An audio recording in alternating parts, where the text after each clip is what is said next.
County in southeast Wisconsin, southeastern Waukesha County in southeast Wisconsin, until 7:30 p.m. At 6:59 p.m., National Weather Service Doppler radar indicated a line of severe thunderstorms capable of producing damaging winds in excess of 60 miles an hour. These storms were located along a line extending from and moving east at 50 miles an hour.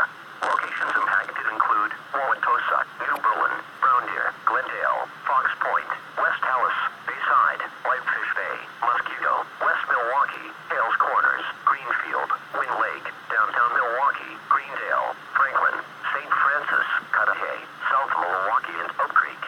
Severe thunderstorms produce damaging wind in excess of 60 miles per hour, destructive hail, deadly lightning, and very heavy rain. For your protection, move to an interior room on the lowest floor of your home or business. Heavy rains flood roads quickly, so do not drive into areas where water covers the road.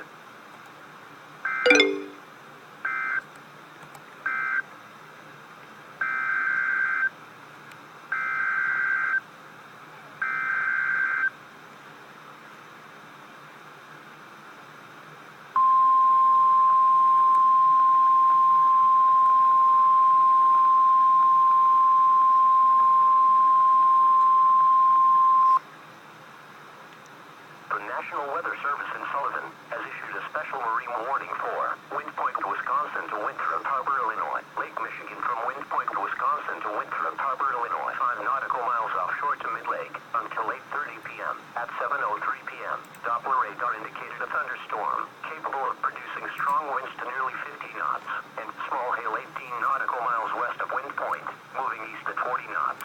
This strong thunderstorm will be near Lake Michigan from Wind Point, Wisconsin to Winthrop Harbor, Illinois. 5 nautical miles offshore to Mid-Lake around 7:30 p.m. Wind Point, Wisconsin to Winthrop Harbor, Illinois around 7:30 p.m. Mariners can expect strong winds to nearly 50 knots, small hail, high waves, dangerous lightning, and heavy rains. Boaters should seek safe harbor immediately until this storm passes. A severe thunderstorm watch remains in effect until 8 p.m.